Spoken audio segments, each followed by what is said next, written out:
Patsy said, I was in those seats too. I just graduated from the landscape architecture program in 2008. And so to make you guys smile, I do have a job. And so I know that could kind of be, just because these tough times, you're just like, what is out there for me?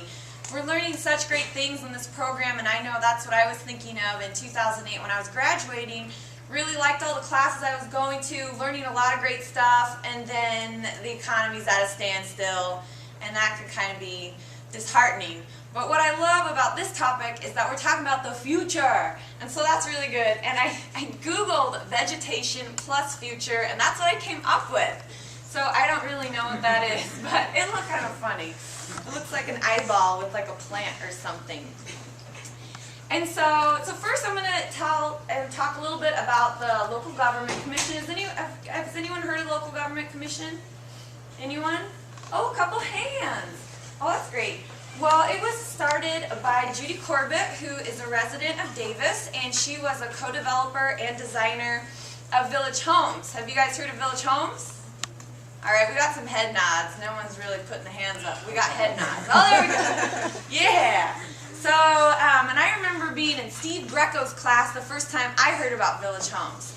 And I was just thinking like, oh my gosh, that sounds so cool, right? It's like there's this subdivision out there, like a subdivision that has like open swell drainage, and all like the buildings are like oriented to take advantage of passive solar heating, and they have trails and everything. Like, how cool is that? And I got really excited because that's all the great stuff that we were learning in class. And I couldn't wait to go out there and do those projects. And then I was like, oh, but it was built in the 70s? Like, okay, so some subtraction and everything, like that was a while ago. Like, if it was so great, if this project was so great, like why weren't we building every project like that? You know, and that really dumbfounded me. Because, I mean, that's the stuff that I want to work on. I don't know about you guys, but I want to do cool stuff. I want to do innovative stuff. I really want to use my skills. And so, anyways, I kind of raised my hand. I was like, Mr. Greco, like, why aren't we building that stuff? You know, why is that just like the only example that we have? I can't remember exactly what he said. I think he said it was too hard. And I was just kind of baffled by that.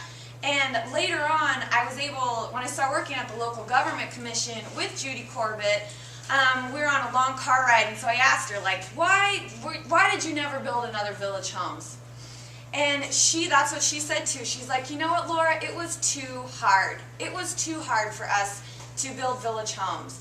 Just starting even just with financing and trying to get people to the banks to even support them. They had to like find money from their friends and family and scrape it together. And I mean, it was just really hard. Another thing that was very hard was that the city of Davis, like their ordinances and building codes and everything, didn't support all these innovative ideas that they wanted to do.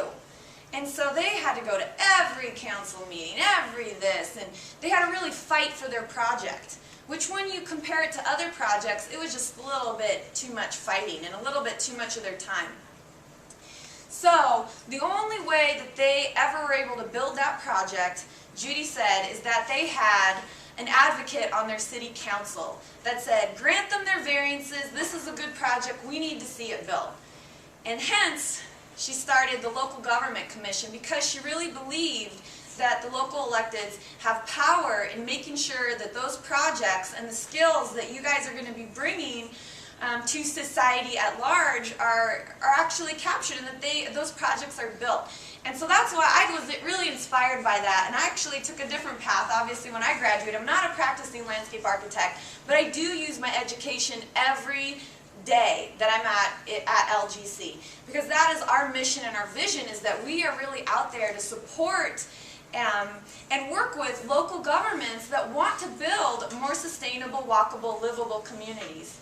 And that's such like a broad catchline. It's I feel like I should be more descriptive on what that means. And we really, when we're working with local electeds, working with local governments, working with the community, a lot of it is just outreach, education, a lot of it's technical assistance. We're actually go in there, maybe set up a design charrette, bring in designers like yourselves.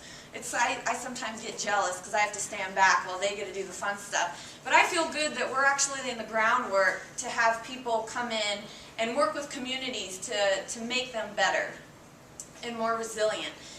So that's a little overview of Local Government Commission. You should totally look us up. It's lgc.org, and you can learn about all the different things we do.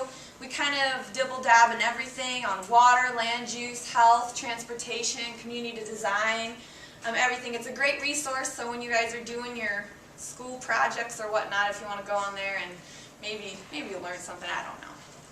So anyway, so that's a little overview of Local Government Commission. That's where I'm really coming at describing what I feel is the future of landscape architecture. And it really is framed in, I believe, how we design and build our communities. And that's like the forefront mission of LGC is how are we building and designing our communities? Because how we do that is really going to shape our jobs, or your jobs as landscape architects, is how we're going to design and build our communities. And what's the future of that? Where is that going? And so now I want to talk a little bit about what we see the challenges that we're facing right now, and how that's going to shape the opportunities and where we're going in the future. And so some of them, of the challenges, like you guys all know, is it's really hard. It's a really hard economic time. I just was reading 1 out of 5 Californians are unemployed. I mean, that's scary. That's really, really scary. And also, that, foreclosure rates. I mean, you just open the newspaper and you realize that we're in a really bad way. And I've been talking to my parents and my grandparents and asking them, like, what's this like? And the, Great Depression, is there similarities? And they're like, yeah, it's scary. It's really scary right now. But because of that, we're really looking to the future and like, okay, well, this isn't working. Something's not working here, right? So that's one of our big challenges, this economic crisis. Another big one is our environmental challenges that we're facing. It's our generation that's going to have to tackle the big question of what do we do about climate change? Some people are not really even saying that the climate's changing. You guys might be in that boat, that's fine. But the thing is, the great thing we don't have to worry about anymore is that the debate is not if it's changing or not. We're getting like federal and state leadership that's saying, yes it is, and we have to do something about it. So it's going to be pushing our businesses, it's going to be pushing the way we develop. All of that legislation coming down is really going to be shaping how we shape our communities. And then another huge environmental challenge, I think, that's going to be really important that we want to be aware of is just how we've plumbed our state. And I'm talking about water. Because we have a huge issue, and it's so big. I try to learn, just try to even get a glimpse into it.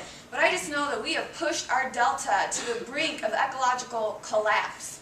And it is wild what they're talking about in Sacramento of how we're going to overcome that.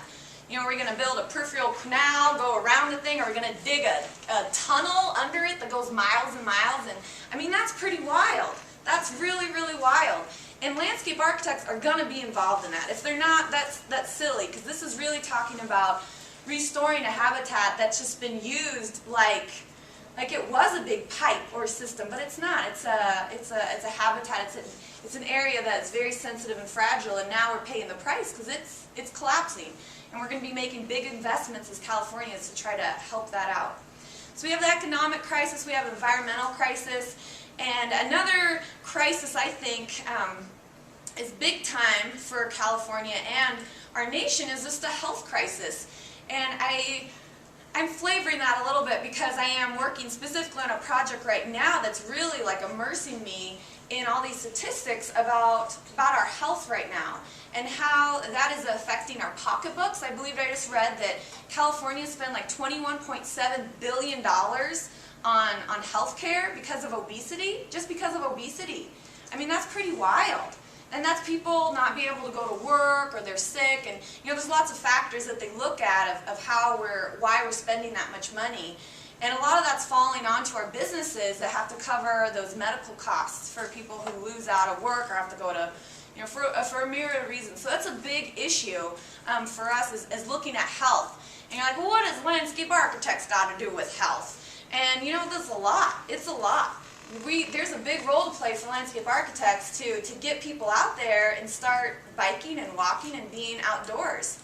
So, okay, let me see. I kind of forget what my slide orders are here.